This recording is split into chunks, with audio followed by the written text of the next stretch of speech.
Well, Baba, this pep talk is about the mind. Again, I know, Alibaba, it's really important. So, you are going to get your driving license this year, right? So, to be fully licensed, Alibaba, what do you need to go through? Just tell me a little bit about the process. To study for the G1 test, the written G1 test, and then I don't know, there's like other tests, I guess, and then you have to practice on road for the G2, then practice for a whole another year to get your full license. That's right, Alibaba. You have to go through all that to be fully licensed. Why? Because you want to have an accident-free driving experience, right?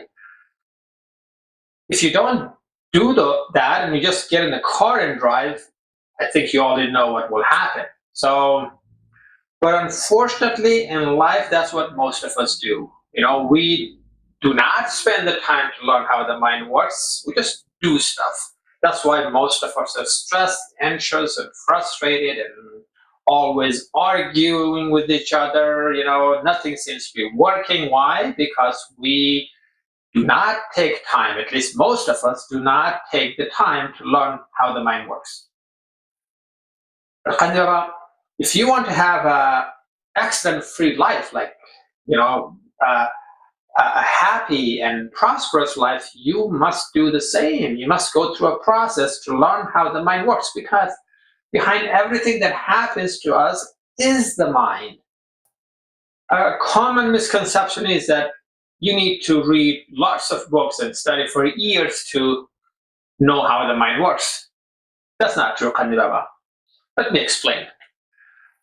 I want you to think of the mind as an open field. Open field, nothing going on there. This is how we come in this world. You can plan anything you want to because there is nothing going on except a small area, maybe, or I don't know the size, but let's just think of it as this part of the field. And this one we come pre-programmed. So the mind knows exactly what to do. So, for example, our heartbeat, food digestion, our body temperature, all of those stuffs are pre-programmed because the mind knows exactly what it needs to do to keep us alive. But the rest is left to us because the mind has no idea about this world. So it is waiting for us to tell the mind what is good, what is bad, what is safe, what is dangerous, who to be kind to, who to be aggressive with. And basically, everything here depends on us. And we have to tell the mind to use whatever we put here to run our life. Once the mind understands what is good, what is bad, then the mind loves to turn everything automatic.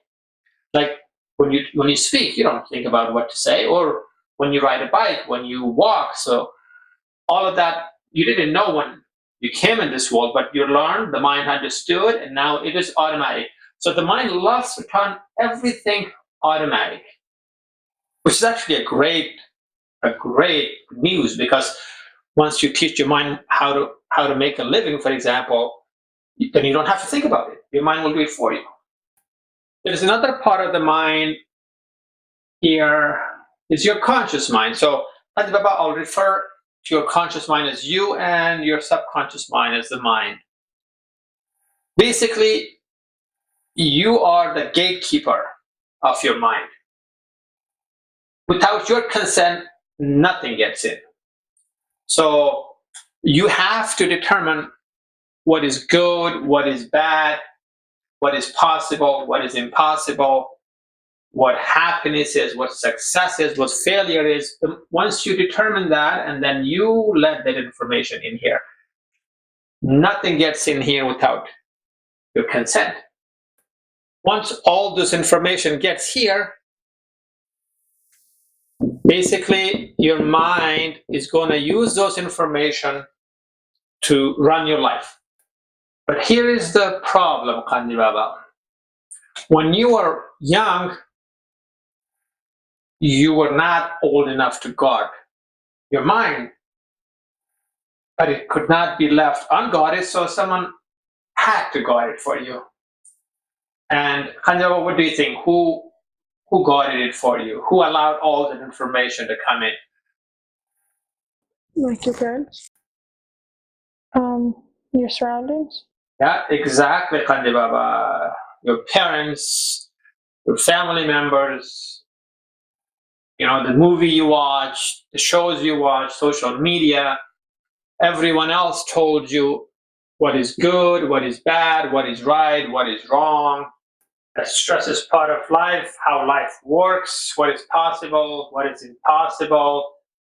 Basically, this information, these beliefs in your subconscious mind, most of it has nothing to do with you. They've come from other people. If they had a tough life, they told you life is tough. And when you actually watch them arguing about everything and struggling with everything, you start believing that. When they told you that you're not good enough, when you tried something and you failed and things didn't work out for you, you believe that, oh my God, I'm not good enough.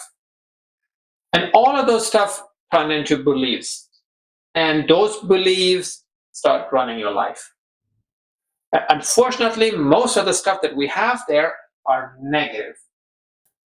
I'm sure you will see that people living in the same neighborhood, some are really successful, some are not. Some have a happy and very content life. Some are really stressful and miserable. The reason is not that the opportunities were not there or happiness is in short supply. It is because it has everything to do with what it was in their subconscious mind, what they have learned and allowed here. Once there's enough information here in your subconscious mind, your mind will use that to run your life. And then you as a conscious mind is basically going to fall asleep. This will run your life. Your subconscious mind will run your life based on what is here. If you believe that life is hard, it is going to find all kind of proof that life is hard and make your life really, really difficult. If you think that stress is part of life, it'll create all kind of fears for you, stress to stress you out. If you believe that relationship is really hard and all those fights and arguments is part of relationship, that's exactly what your mind will do and will give you so many reasons to argue and prove yourself right. So whatever is here will run your life, and you as a conscious mind is basically has fallen asleep. It is what you can do, Khandi Baba. Wake up. Wake up and take inventory of your subconscious mind. What are the stuff that are not helping you, that are stressing you out, that makes you worried about future or beliefs that are limiting? So you have to take inventory of those, Khandi Baba. Once you take inventory, Khandi Baba, then all you have to do is acknowledge that all those negative stuff, negative beliefs, limiting beliefs, has nothing to do with you. Those are the stuff that you have learned from other people. Anything that is already here, all those limiting beliefs, they're going nowhere. They will always be there with you. But what you can do is create new beliefs. For example, the old and limiting belief says that it is so difficult to be financially independent. But now you say, no, it is not. I am going to be financially independent. So, everybody wants to be financially independent. You cannot just say, I want to be financially independent and just leave it to that. No. The mind needs a plan. You have to have a plan. How am I going to be financially independent? Well, I want to be a radiologist. I want to be a doctor. I want to be a businessman. Whatever it is that you want. So, that's what I want to do. And I want to invest my money. So the plan is that I want to read books on investment. I want to read books on savings. I want to read books on how to handle my finances. And once you do that, once you have a plan, and then the next one is to create a to-do list. So your to-do list has to do with today. What do you need to do today? Plan has everything to do about the future.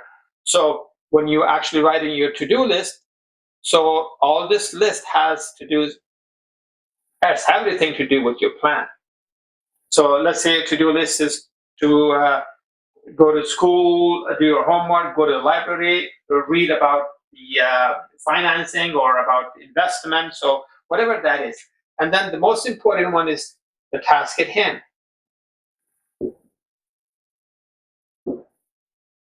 You need to complete the task at hand.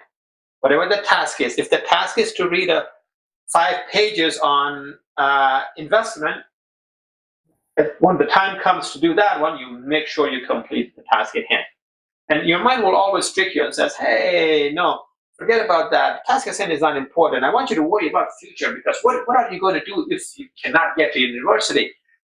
That's the time when you're here, you're awake. You say, no, hold on a second, buddy.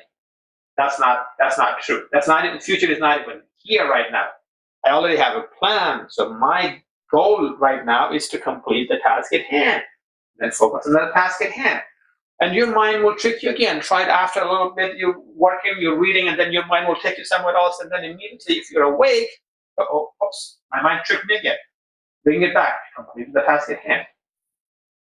Might have to do it frequently at the beginning, but with time, you'll get better and better and better. So the same thing now applies to, for example, if you want to be happy. Yeah, say, oh, I want to be happy. Here it says, oh, it is hard to be happy. It is hard to have a happy life, happy relationship, and all that. Says, no, that's not true. That's not true. I want to have a happy and prosperous life. And then you come up with a plan. How am I going to do that? Well, I'm going to read books. I'm going to be grateful for everything that I have. I'm not going to be or feel entitled. I want to stop complaining about stuff. I want to learn and grow. So you come up with a plan. How am I going to do that? How am I going to be happy? Today I'm going to be I'm going to be grateful for my parents because they're doing so much for me. So then come and the task at hand. What is the task at hand right now? Oh, the task at hand right now is actually go to my parents and give them a hug. Tell them that I love them. So everything that you want in life, every belief that you want, the good thing about the mind, it will accept that because you want it. You are the boss. And then come up with a plan, to-do list, and the task at hand.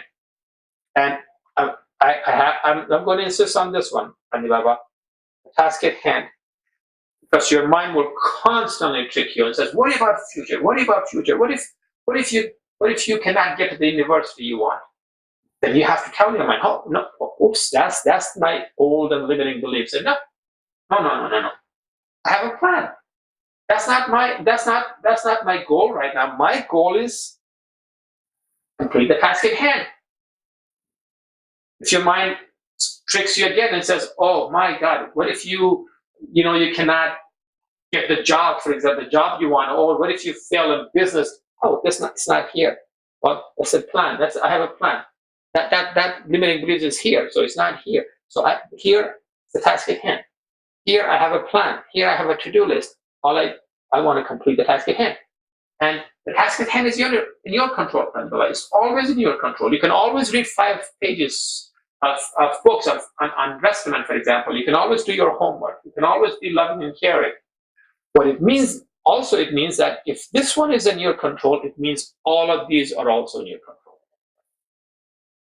So I want you to remember, Anibala, that everything you want in life, if you have a vision, if you have a plan, if you have a to-do list, and if you complete the task at hand, there is nothing you cannot achieve.